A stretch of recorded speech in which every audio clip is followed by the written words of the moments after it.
And welcome back to more Sonic Colors. So last time we made it through the second set of Sonic Simulator levels, and this time we're gonna take on the final three, starting with 7-1.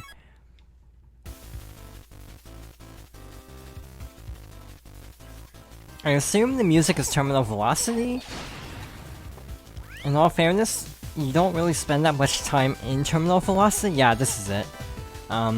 I was just like, yeah, it's not standing out immediately because it's like, you don't really hear the music all that much. So, what stage would this be if this is a Sonic 1 inspired stage? Would it be Scrap Brain? I feel like this might be Scrap Brain, but I'm not sure. Again, I barely make it past Marble, so I'm not the most knowledgeable on anything past that point. Spring Yard, I'm very familiar with, just because I do like that level.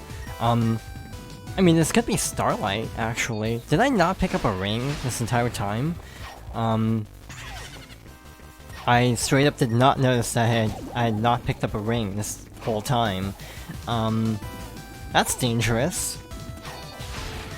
Normally we would have rings by now, so, I would be more nervous if I didn't hear the gold ring already. Yeah, do they just expect you to do this without rings? That's actually kind of a cool challenge, like, having no rings and just trying to kind of survive. It's still not that difficult, it only took like a minute and a half. Hey, personal best. Alright, 7-2. Now, I'm not sure if I prefer these or actual special stages. I am not really crazy about most special stages in Sonic games, in all fairness.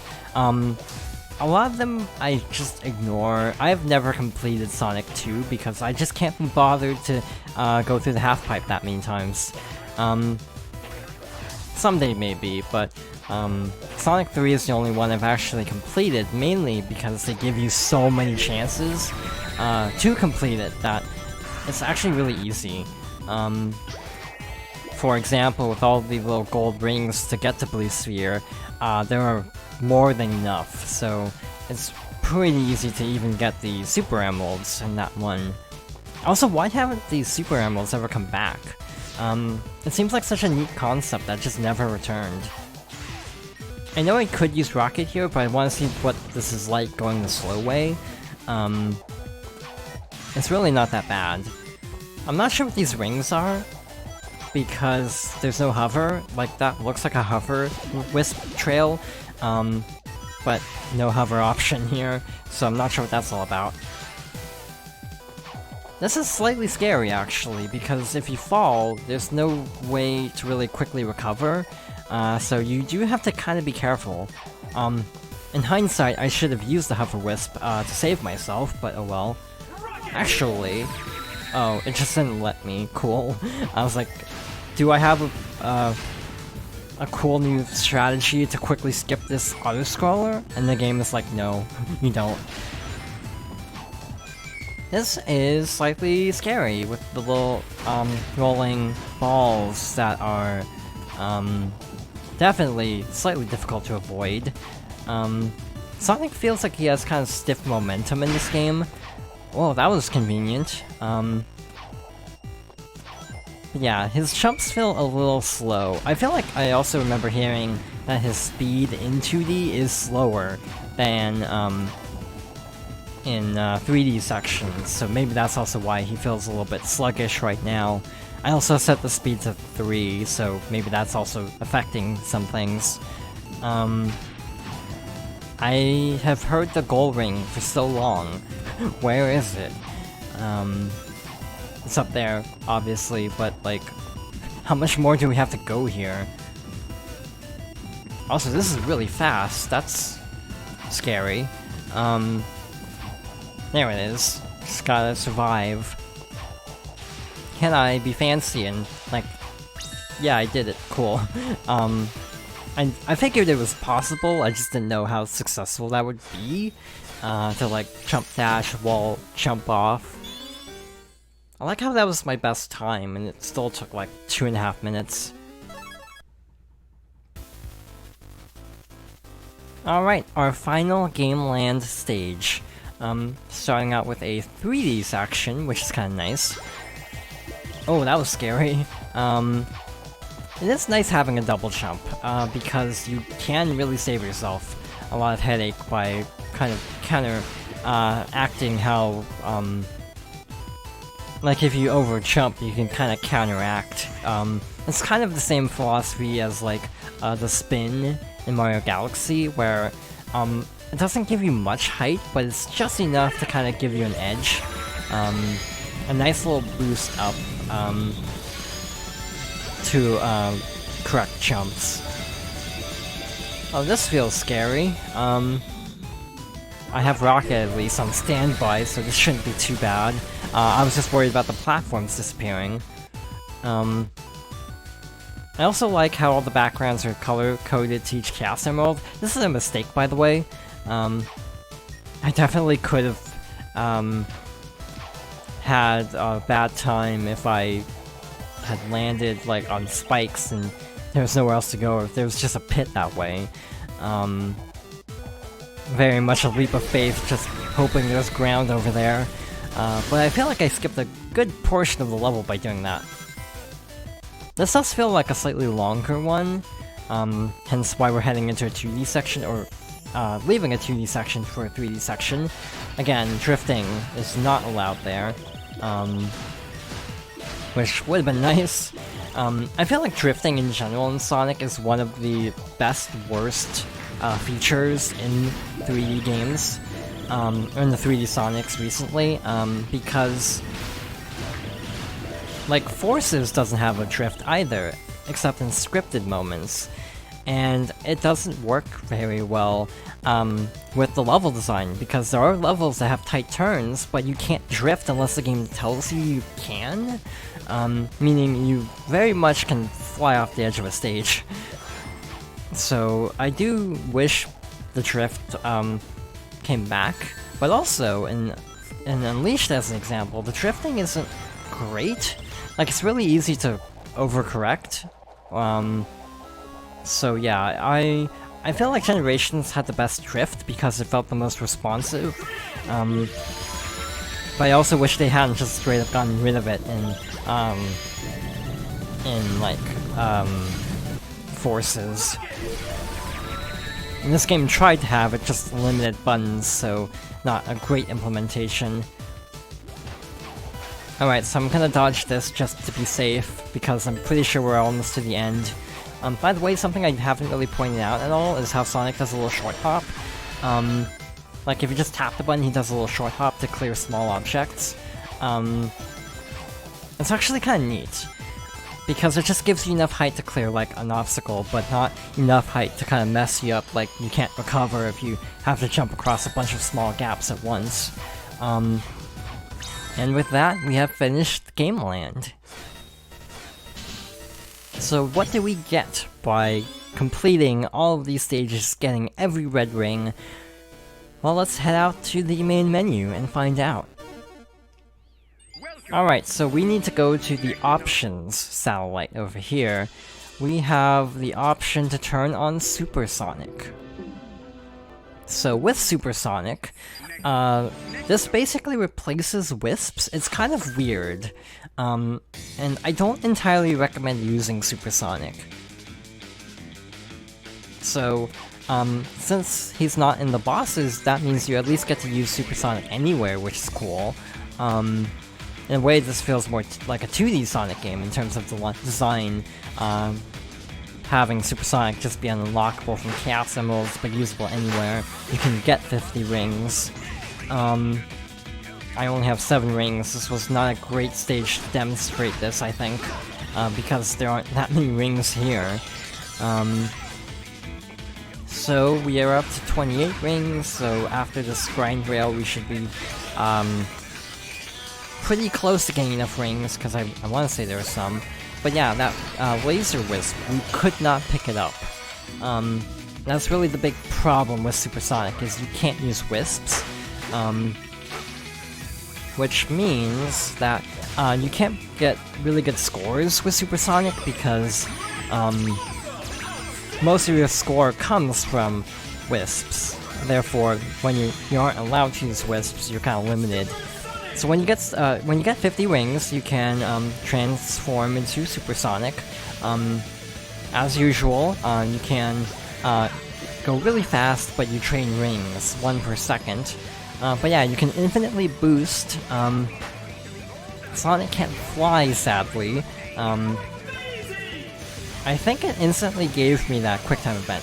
But we do get a Supersonic bonus on the top right. Just by having Supersonic activated, we do get some point bonus, but I don't think it's equal to what you get by using the wisps normally in every stage. See, that was a D rank, initially.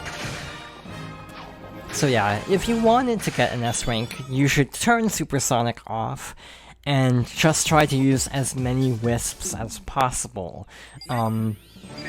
Specifically, like in that level, now that the laser and drill wisps are unlocked, you can get a ton of points by just getting color bonuses. This over here is unlocked by finishing the game, and allows you to replay the credits. Again, the credits are 13 minutes long, so we're gonna skip that for now. Also, just to show off, you can replay all of these stages individually, just as a heads up. No rank on Terminal Velocity Act 3, or Act 2, probably because it's so short. And finally, we have this here, if I can lock onto it. The Egg Shuttle.